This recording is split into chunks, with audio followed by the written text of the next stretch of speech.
Persepsi dunia terhadap Amerika Serikat berubah drastis pada tahun ini dengan semakin banyak negara yang memberikan penilaian lebih positif kepada China.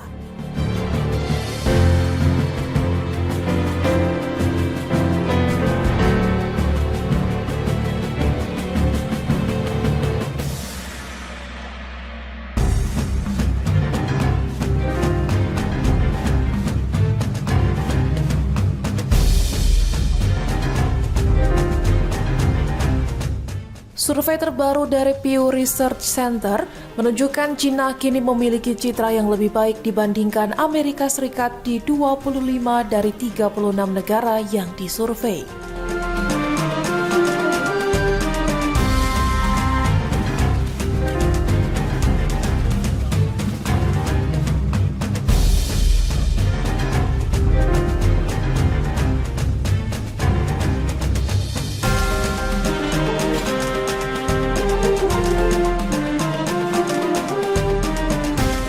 Hasil tersebut menjadi yang pertama dalam hampir 2 dekade ketika China lebih unggul dibandingkan Amerika Serikat dalam persepsi publik global.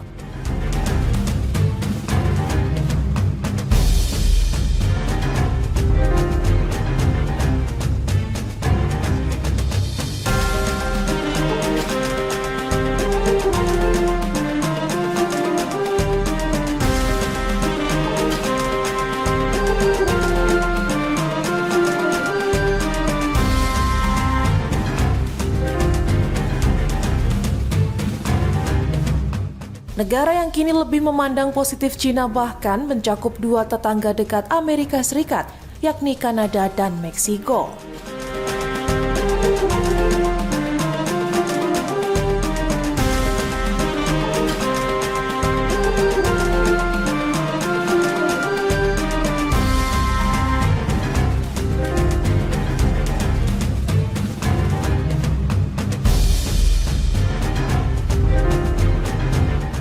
Sementara itu, hanya 6 negara yang masih memberikan penilaian lebih baik kepada Amerika Serikat dibandingkan China.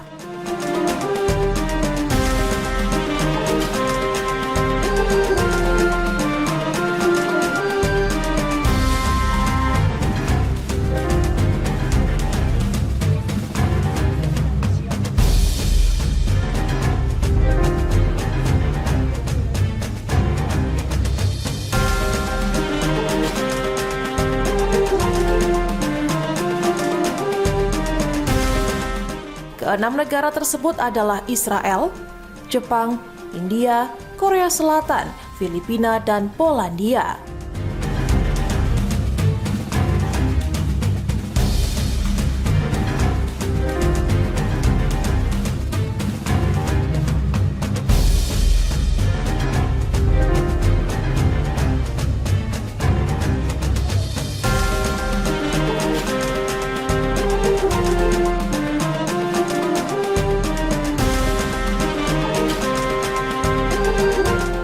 Survei ini menunjukkan adanya pergeseran opini publik global di tengah meningkatnya ketegangan antara pemerintahan Presiden Amerika Serikat Donald Trump dengan sejumlah sekutu Washington.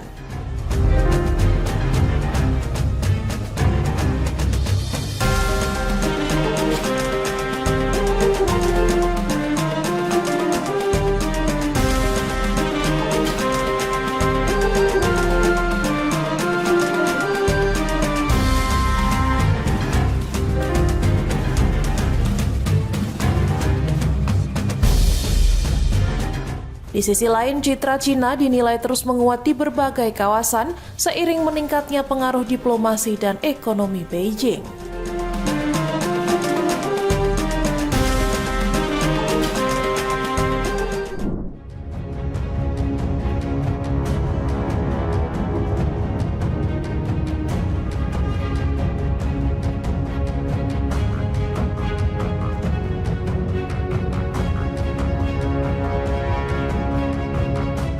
Amerika Serikat kini menghadapi ancaman kekurangan senjata penting yang semakin meningkat setelah menghabiskan sebagian besar cadangan misilnya selama perang melawan Iran.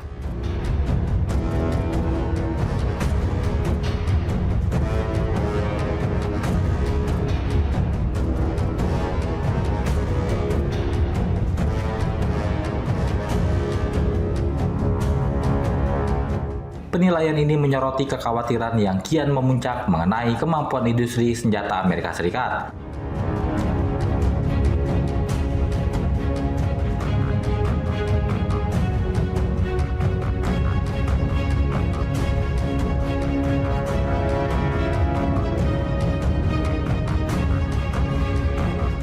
Untuk memasok kembali persenjataan dengan kecepatan yang sama seperti yang digunakan dalam pertempuran.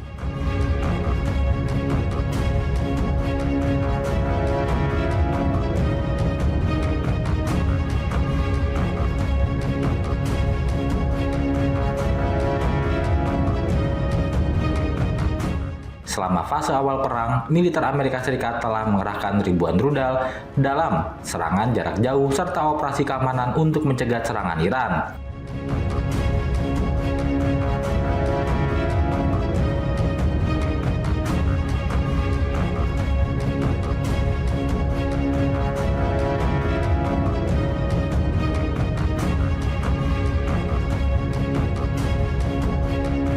Beban yang sangat berat ini jatuh pada sistem pertahanan rudal Patriot, THAAD, dan SM-3 yang diluncurkan dari kapal serta senjata ofensif seperti rudal jelajah Tomahawk.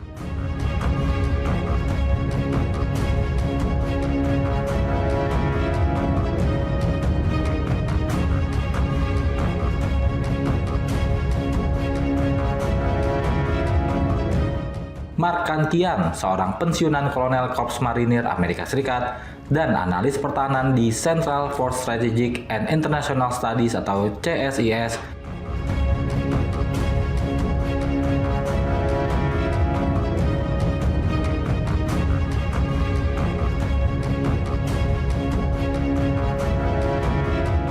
mengungkapkan bahwa beban pengeluaran senjata ini sudah berada di tahap yang mengkhawatirkan.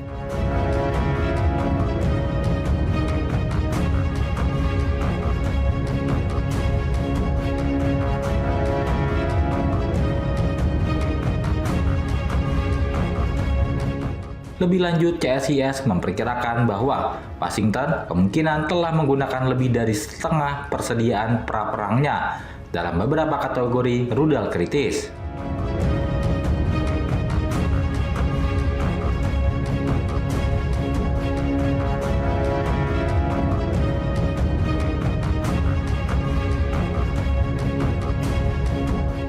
Lembaga kajian tersebut juga memproyeksikan bahwa lebih dari 1.000 rudal Tomahawk telah ditembakkan selama perang.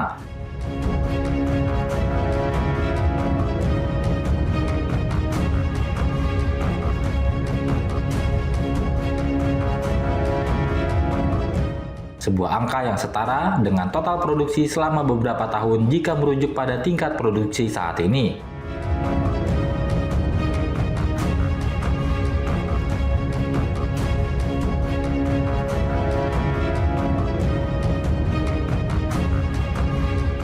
Kondisi ini memicu persaingan ketat untuk mendapatkan pasokan yang terbatas.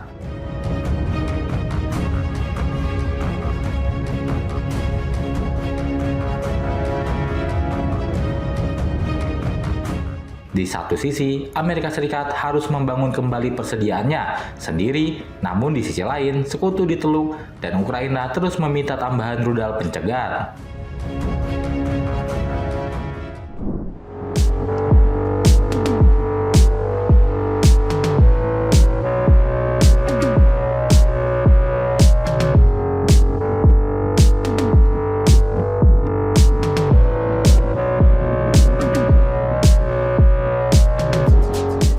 Perpecahan di Partai Demokrat terkait dukungan Amerika Serikat kepada Israel semakin terlihat setelah lebih dari 100 anggota DPR dari partai tersebut mendukung upaya untuk menghentikan bantuan militer bernilai miliaran dolar kepada Tel Aviv.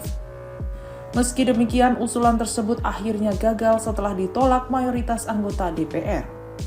Amandemen yang diajukan anggota DPR dari Partai Republik, Thomas Massie, mengusulkan penghentian bantuan militer Amerika Serikat kepada Israel.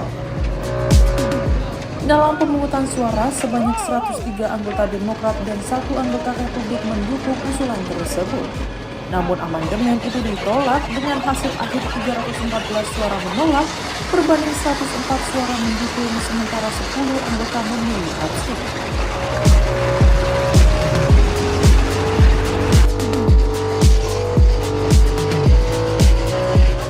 Hasil pemungutan suara juga memperlihatkan perbedaan pandangan di jajaran pimpinan Partai Demokrat. Pemimpin minoritas DPR Hakeem Jeffries dan Ketua Kaukus Demokrat Pete Aguilar memilih menolak usulan tersebut. Sedangkan Ketua Fraksi Demokrat Kathryn Clark justru memberikan dukungan. Kelompok progresif Demokrat menilai hasil ini sebagai perubahan besar dalam sikap partai terhadap Israel.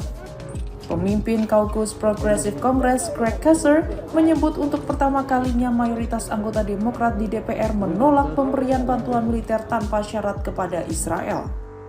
Menurutnya, hal itu menjadi sinyal bahwa dukungan tanpa akuntabilitas terhadap pemerintahan Perdana Menteri Israel Benjamin Netanyahu mulai berakhir. Anggota DPR Ilham Omar juga menyebut hasil pemungutan suara sebagai momen bersejarah.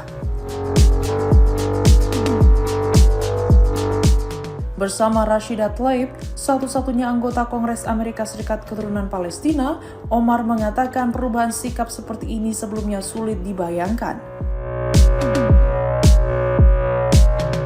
Menjelang pemungutan suara, pimpinan Demokrat diketahui tidak mengeluarkan arahan resmi kepada anggotanya. Pemimpin minoritas DPR Hakeem Jeffries justru meminta setiap anggota menentukan pilihan berdasarkan hati nurani masing-masing setelah selama beberapa pekan berlangsung diskusi internal mengenai sikap partai terhadap kebijakan Amerika Serikat terhadap Israel. Meski mendukung amandemen tersebut, Kathryn Clark mengakui usulan yang diajukan Thomas Massie memiliki kelemahan karena juga berpotensi menghentikan pendanaan kemanusiaan bagi warga sipil Palestina di jalur Gaza. Menurutnya, kondisi saat ini tidak dapat dipertahankan dan Amerika Serikat tidak seharusnya memberikan bantuan militer tanpa syarat kepada negara manapun yang tidak sejalan dengan hukum, kepentingan, dan nilai-nilai Amerika.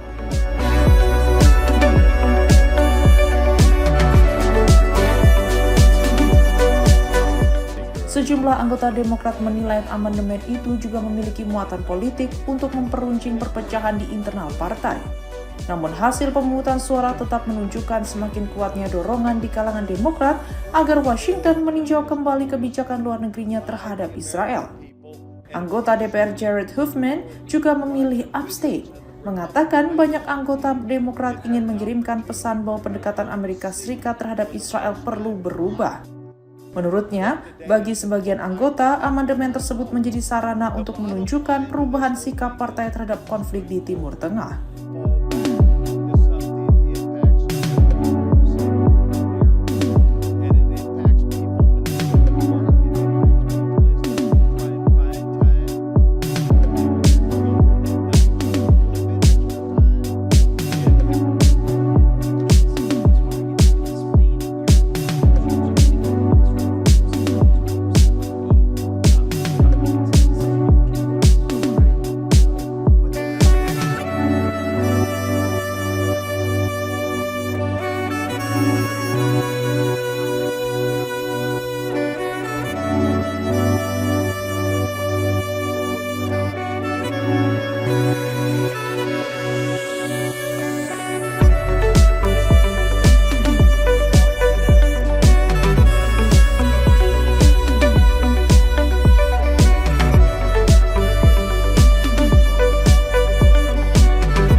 Rusia menghadapi tekanan baru setelah serangkaian serangan drone Ukraina mengganggu aktivitas pelayaran di Laut Azov, salah satu jalur logistik terpenting yang menghubungkan wilayah selatan Rusia dengan Laut Hitam dan pasar internasional.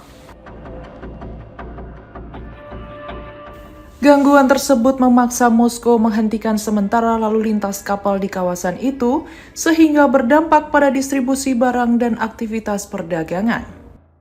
Selama bertahun-tahun, Laut Azov menjadi wilayah yang relatif aman bagi Rusia dan berfungsi sebagai koridor strategis untuk mendukung operasi militer sekaligus jalur ekspor berbagai komoditas. Namun perkembangan kemampuan drone Ukraina kini mengubah situasi di kawasan tersebut. Komandan pasukan drone Ukraina, Robert Brovny, mengklaim pasukannya telah menyerang 116 kapal Rusia di Laut Azov dalam kurun 9 hari terakhir. Jumlah itu menunjukkan peningkatan signifikan dibandingkan sebelumnya ketika serangan Ukraina lebih banyak menyasar kapal perang dan armada tanker yang digunakan Rusia untuk mengangkut minyak di tengah sanksi internasional. Rangkaian serangan tersebut disebut memaksa Rusia menutup sementara 2 jalur pelayaran utama, yakni Selat Don Azov yang menghubungkan Laut Azov dengan jaringan sungai pedalaman Rusia, serta Selat Kerch yang menjadi akses utama menuju Laut Hitam.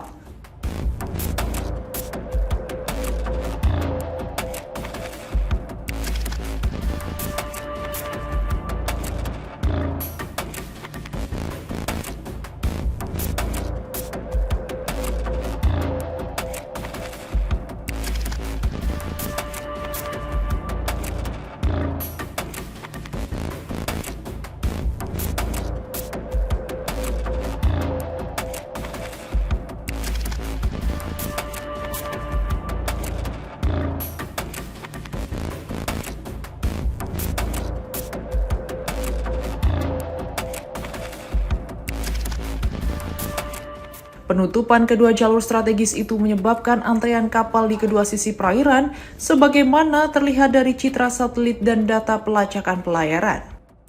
Dampak gangguan tersebut diperkirakan tidak hanya dirasakan oleh sektor energi. Selain menghambat pergerakan kapal tanker minyak, penutupan jalur pelayaran juga berpotensi mengganggu ekspor komoditas utama Rusia yang belum dikenai sanksi seperti gandum dan minyak bunga matahari. Lembaga kajian Institute for the Study of War menilai operasi Ukraina di Laut Azov menandai fase baru dalam strategi Kiev untuk mengisolasi Crimea yang diduduki Rusia dari jaringan logistiknya. Langkah tersebut juga dinilai bertujuan mengganggu distribusi minyak dan hasil pertanian Rusia melalui jalur laut. Sementara itu, Komandan Resimen Sistem Tak Berawak Terpisah ke-413 Angkatan Bersenjata Ukraina, Mayor Evan Karas mengatakan Rusia telah menjadikan Crimea sebagai pusat logistik dan pangkalan militer utama untuk mendukung operasi di Ukraina. Menurutnya, serangan drone bertujuan memutus rantai pasokan tersebut dengan biaya yang lebih rendah namun memiliki dampak yang besar.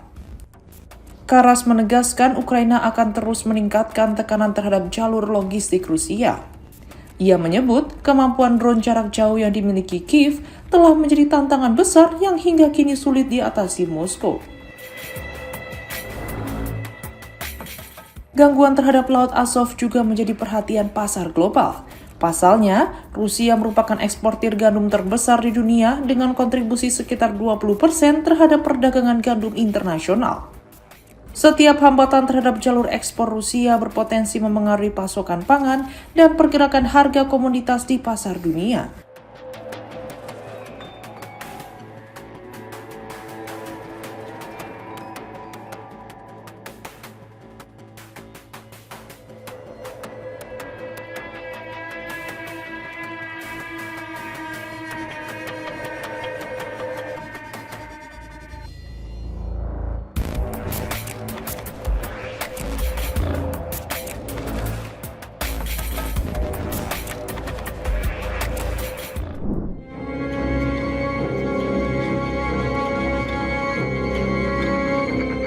Pemerintah Cina memecat salah satu pejabat tinggi Partai Komunis Cina atau PKC Provinsi Xinjiang karena dugaan kasus korupsi.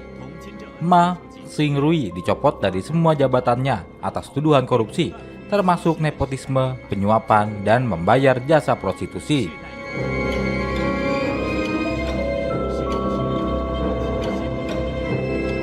Demikian keterangan dari media pemerintah pada Selasa dikutip AFP. Pria 66 tahun itu merupakan anggota Politbiro Partai Komunis, badan pembuat keputusan tertinggi yang dipimpin oleh Presiden Xi Jinping yang secara efektif menjalankan negara.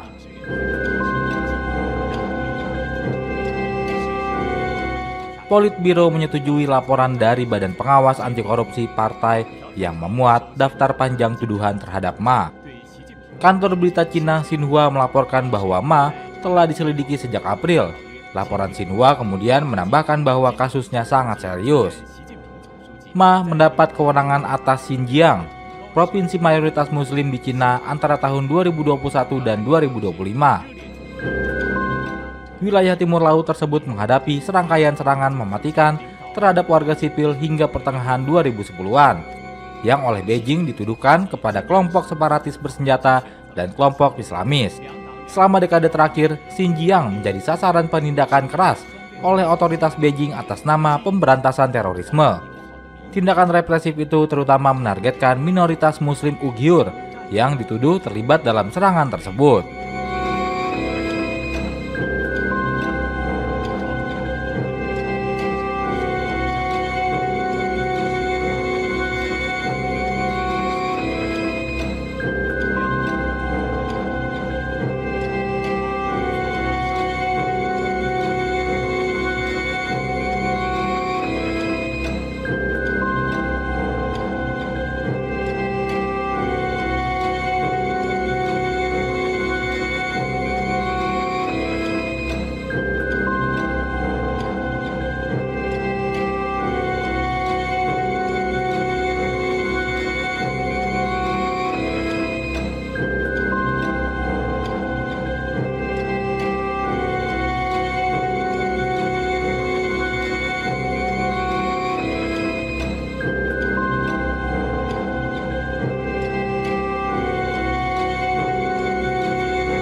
Sebuah kapal pesiar yang tidak beroperasi dilaporkan miring tajam ke sisi kanan saat topan Bavi memicu gelombang pasang tinggi di Wenzhou, Provinsi Zhejiang, Tiongkok Timur.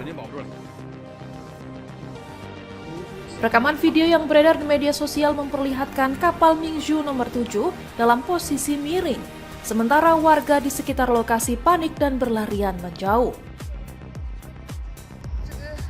Dalam video tersebut terdengar teriakan warga yang khawatir kapal akan roboh akibat kemiringan yang semakin terlihat jelas.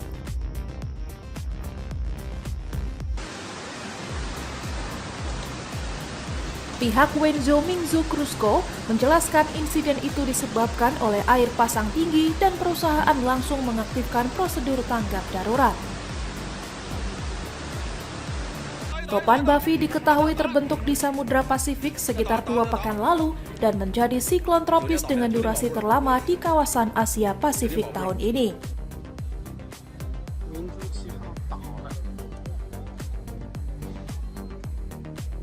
Meski telah mendarat di Tiongkok Timur pada 11 Juli, struktur badai tersebut dilaporkan masih tetap kuat hingga beberapa hari setelahnya.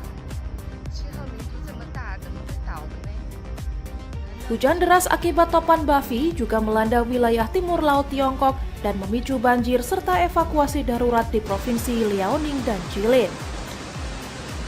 Di kota Shenyang, beberapa wilayah mencatat curah hujan lebih dari 450 mm sehingga banjir mengepung kawasan permukiman warga.